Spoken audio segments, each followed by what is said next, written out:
Fala, filhotes, vocês estão vivos? No vídeo agora nós vamos falar um pouquinho sobre Gonçalves Dias, sobre o método Braille, sobre o Papa João Paulo II, sobre João Batista Figueiredo. Bora lá?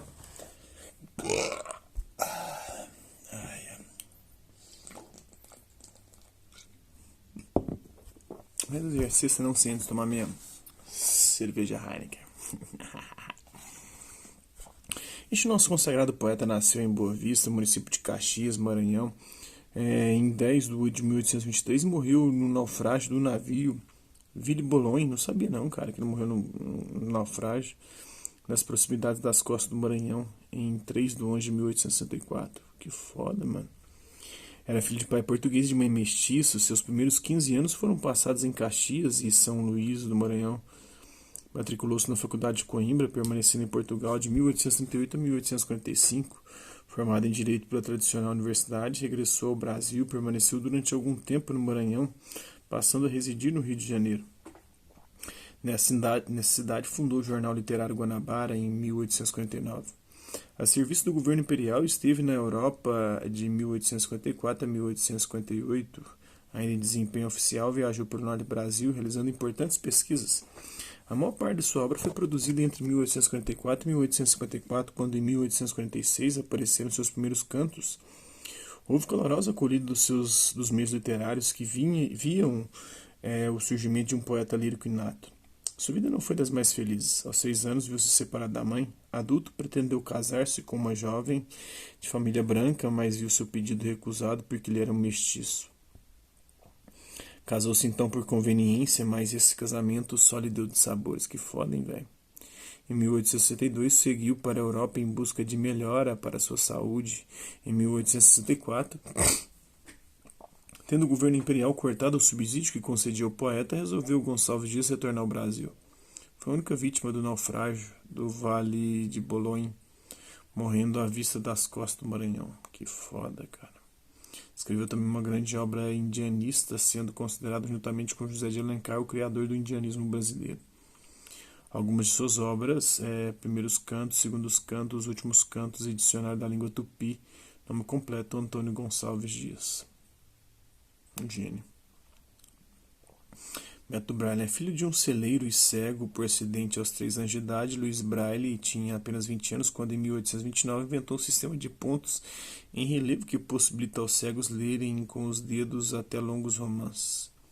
O sistema Braille é constituído por um alfabeto em que cada letra é formada por um padrão fixo de pontos em relevo, de modo que, roçando os dedos sobre esses pontos, os cegos possam entendê-los. Cada letra Braille possui um máximo de 6 pontos dispostos de uma forma determinada que não ultrapassa 3 pontos de altura por 2 de largura.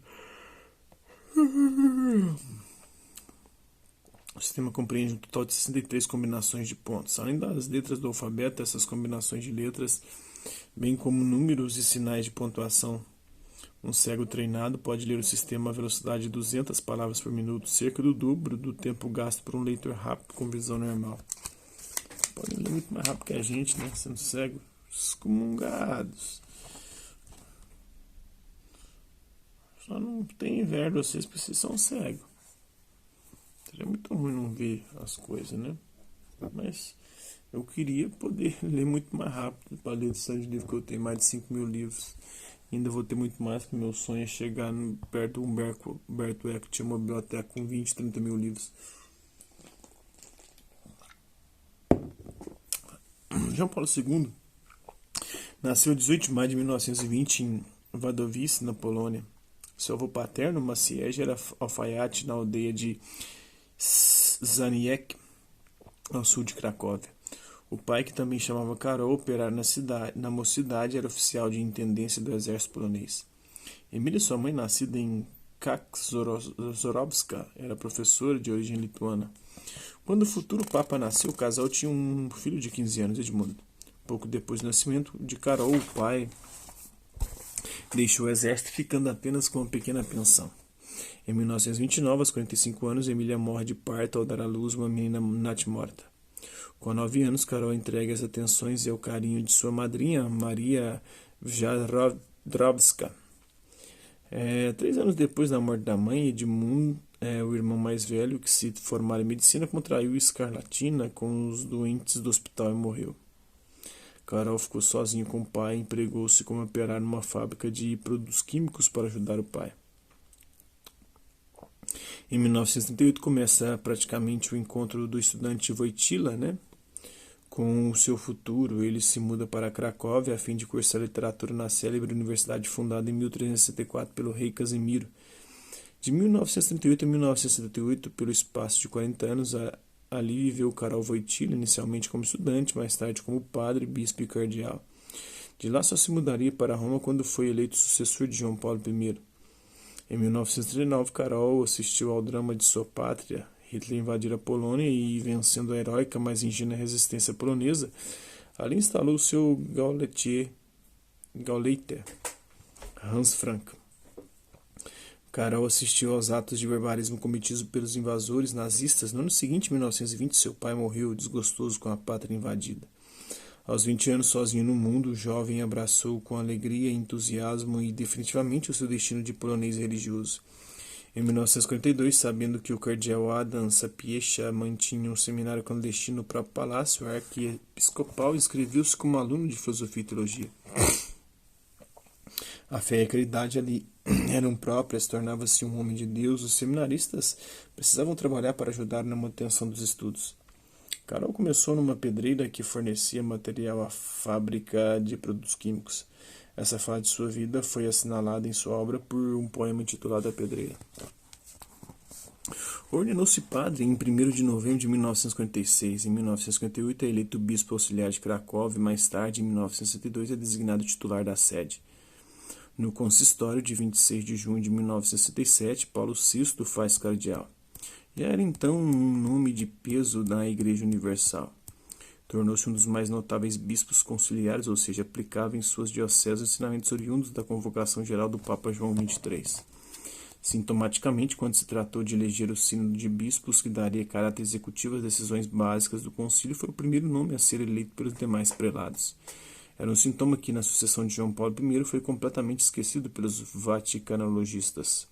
Com a morte de Paulo VI, o cardeal Karol Wojtyła, passou despercebido em Roma e no conclave. No quarto escrutínio, sentindo que a sua eleição estava próxima, Colombo pediu a palavra no seu firmamento. Não adianta me eleger, eu não aceitaria o cargo. Foi o caos, não havia agora nenhum cardeal italiano que unisse a igreja. Nos escrutínios anteriores, poucos reparavam que o cardeal polonês obtinha 5 votos fixos. Depois da renúncia antecipada de Colombo, a votação de Wojtyła dobrou nos 2 escrutínios da manhã do segundo dia. De 5 passou para 10, de 10 para 20, de 20 para 40. À hora do almoço, os cardeais já sabiam que, rompendo uma tradição de 455 anos, um estrangeiro ocuparia o trono de São Pedro. À tarde daquele dia, com 90 votos, Karol Wojtyła, arcebispo de Cracóvia, elegeu-se papa, com o nome de João Paulo II.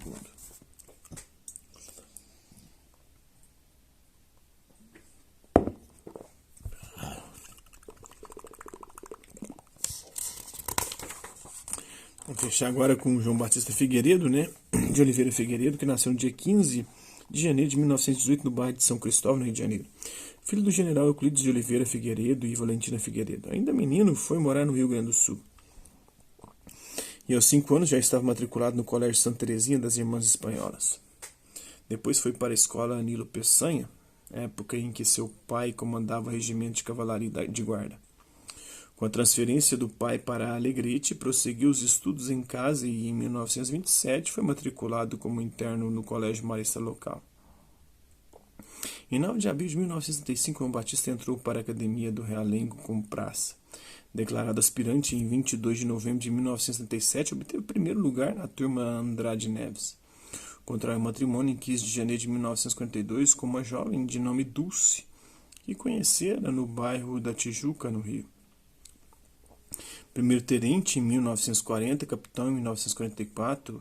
Em 1952 foi promovido a major, concluiu em 1953 o curso da Escola do Estado-Maior do Exército.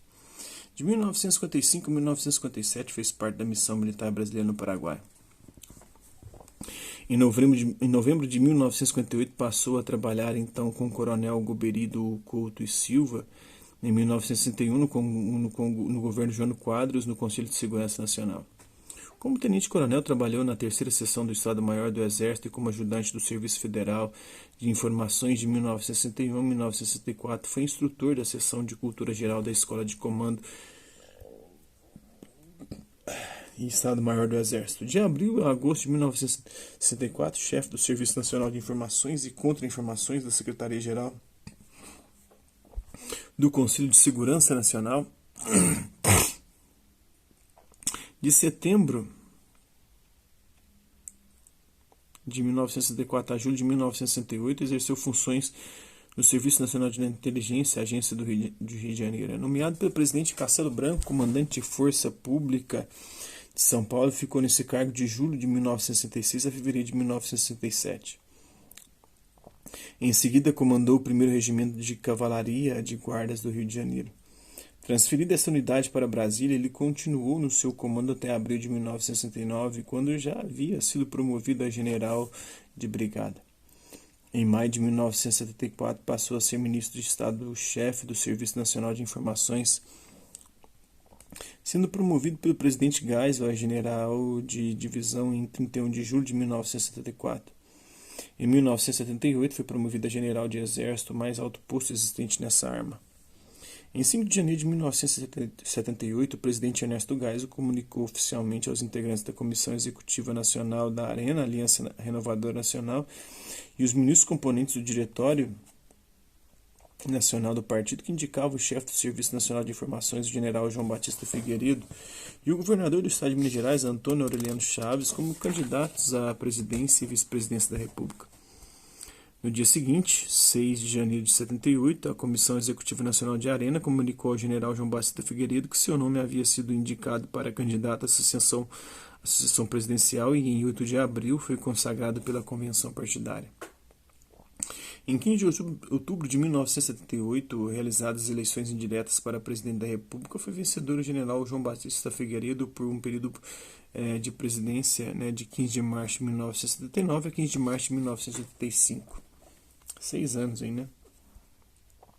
O general João Batista Figueiredo recebeu 355 votos dos 358 votos previstos pela Arena. O general João Batista Figueiredo é o primeiro carioca a assumir a presidência da República, o 29º presidente do Brasil, o 9º militar a ocupar o cargo e o 5º presidente da Revolução de Março de 1964, ou do golpe militar, né? Não só em sua campanha eleitoral, como também no seu discurso de posse, no dia 15 de março de 79, o presidente João Batista Figueiredo salientou que das diretrizes básicas do governo é o desenvolvimento da pecuária e da agricultura brasileiras. Vamos um pouquinho da história dele, João Batista Figueiredo, e de outras figuras aí muito importantes desse período histórico, né?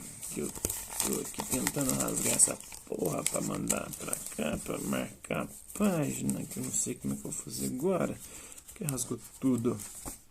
Acho que assim vai. Vamos lá. Falamos aí do João Batista Figueiredo, de Gonçalves Dias, Neto Braille e João Paulo II. Hasta la vista, talvez até a próxima.